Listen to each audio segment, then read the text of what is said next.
Hello, welcome to WayPoint Survival and our first video for 2019. And so we're just out and about here in the field. We're now back in southern Ohio, and it's actually a beautiful day today, and the temps aren't bad at all. So we just have about 3 layers on, a light jacket on the outside, just a soft shell. But we're out here in the fields and in the woods, and going to be doing some trekking around and some exploring of the area. And also I want to do a bit of a show and tell, if you will, on this haversack that I've been carrying that I showed in my last video. So stay tuned.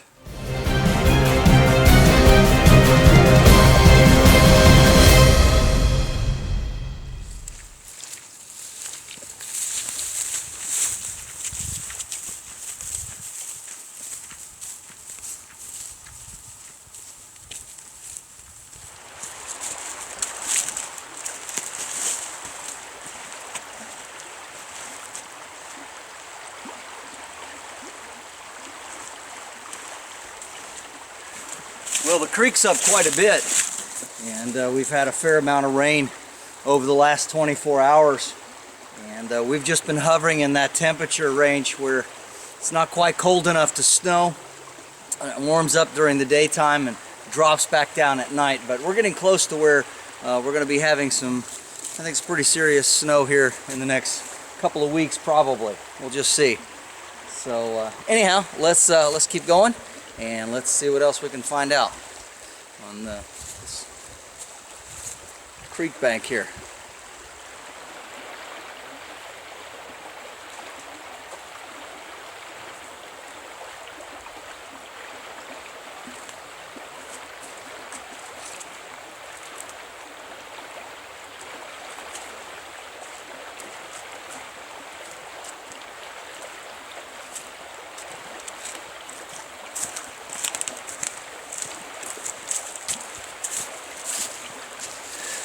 One thing that you don't hear people talk a lot about in survival situations is these freshwater mussels here. Of course, when they die, they open up, and we've got all sorts of critters that like to eat these things around here. But you go down here in the creek into the rocky bottom, and you can find these. I just found a living one just a little bit ago, and they've been washed up, and I put it back into the water.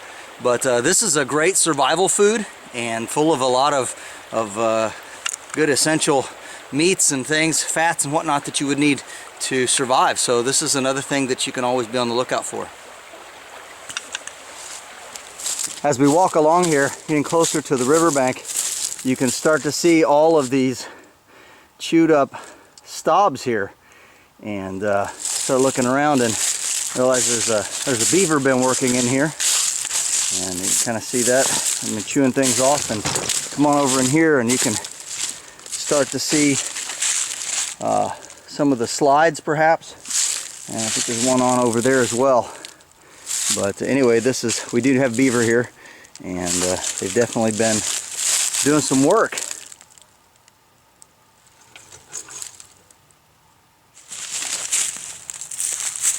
Okay, so here's a pretty good spot right here. It's got pretty good lighting, and I've got the sun coming in at about the right angle. And so I'm going to take off this Haversack Kit here, and again I showed you in the last video, and I'm going to lay some stuff out. I'm not going to go into great detail because some of it's fairly self-explanatory, but I just want to show you kind of what my loadout is. And this kit, the idea behind it is kind of a woods trekking kit, and it also kind of takes the place of having to carry a larger backpack. It doesn't weigh a whole lot without the water in it.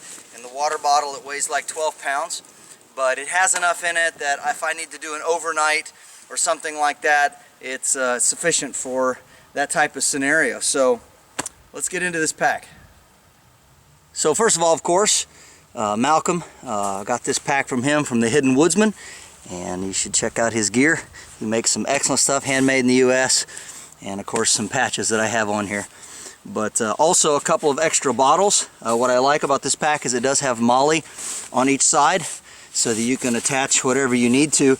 And there's enough of a strap here that it actually adjusts far enough out that there's room up under here that I can put a blanket or stuff my jacket or something like that and as well as you could do it on the bottom if you were so inclined. But anyway, it's a very versatile kit. Easily adjustable. I think it's 500 Cordura nylon. Okay, so what we're going to do is we're going to start over on this side, and I'll just show you what I have in here. It's very, very simple. This is a tarp poncho made by Sea to Summit. It's very small, it's very easy to use, and of course it doubles as both rain gear and a tarp, so made so you can stake it out and sleep under it. So that's very, very important. Also on this other side, I just have a simple 55-gallon garbage bag, and a lot of times you get the 42-gallon, but this is actually a 3 mil 55-gallon bag, which believe it or not, those 13 gallons between 42 and 55 make a big difference in the actual overall size. So instead of putting that back in there, I'm actually going to lay this out, and we'll use it to put our gear on, and that might help you get a little better idea of what some of this looks like, since it is kind of tan colored and brown. Okay, got that laid out. Put this down here. It's our poncho. Then in this side here, this is just a standard water bottle carrier. And over in this side, I just have a small Tupperware-like container. And in here is basically the same loadout I had last week, except I did put it into this container. But it's a trail mix, some beef jerky, and a couple packets of hot chocolate. So that's always a good thing to carry. A little bit of food. In this main compartment here, I have my titanium spork made by Light My Fire. I have my 1-quart water bottle with water in it. Lay that down, I guess. I have my cup that you saw me use again in the previous video, and has now been baptized with fire. Then it goes there. Down on the bottom we have the lid, of course, for cooking and boiling. And then in the very bottom, because it fits nicely in the pouch, I have the ultimate fire tender tin, and that all fits very nicely in that side. Alright, then getting into the front pouch here, we have just a simple Silva compass, and this is a really good brand of compass. It's not the one I use generally, but it's accurate, and it does have a mirror for signaling and for checking on ticks and bugs and various other things like that. And we got the wind blowing everything around. Alright, there we go. Also in the front, I carry my little Matador blanket that I demoed in the last video, and I'll go ahead and make sure that there's a link to the video so you can watch it. In the front, of course, also easily accessible, I carry some toilet paper, some wet wipes, a little bit of hand sanitizer, and some chapstick in a bag, and I consider that to be an essential.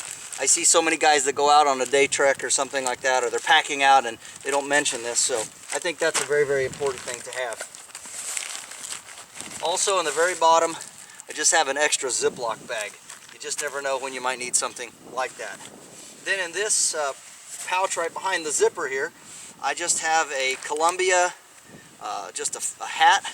It's a fleece hat that has the reflective inner liner in it, and that's of course very convenient to have if you have to stay out overnight, keep your head warm. And then of course a red handkerchief, cotton material for signaling as well as for filtering water, taking care of wounds. It's additional first aid item. Getting into the main pouch, I have a fire kit, and many of you have seen what's in my fire kit. My fire kit is essentially a small survival kit rather, in and of itself. I have the fire stick in here that you all have seen, this fat rope stick. I carry the small Mora knife here that many of you are familiar with.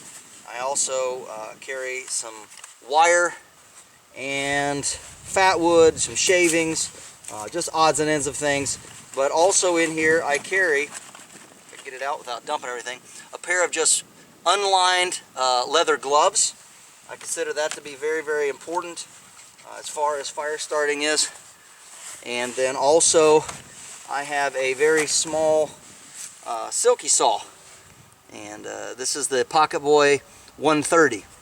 So I like silky saws, of course, and an extra lighter and stuff like that, some nails and whatnot. So fairly familiar kit, as many of you have seen. So that's kind of what I carry there. And this is a water resistant pack. It is camouflage. It's just one that I picked up from a friend of mine. And you know who you are. I also have a much larger Silky. This is the Gomboy 240 with the curved blade.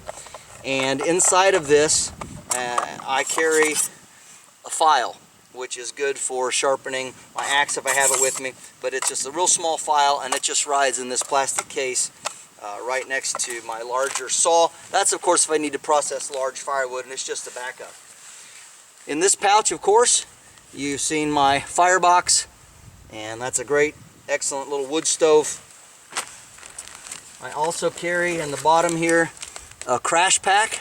This is a first aid kit that also has a Mylar survival emergency blanket in it, and a few odds and ends of other things that would help me. If it also has a small sewing kit, for instance, inside. So that's kind of a gear repair kit.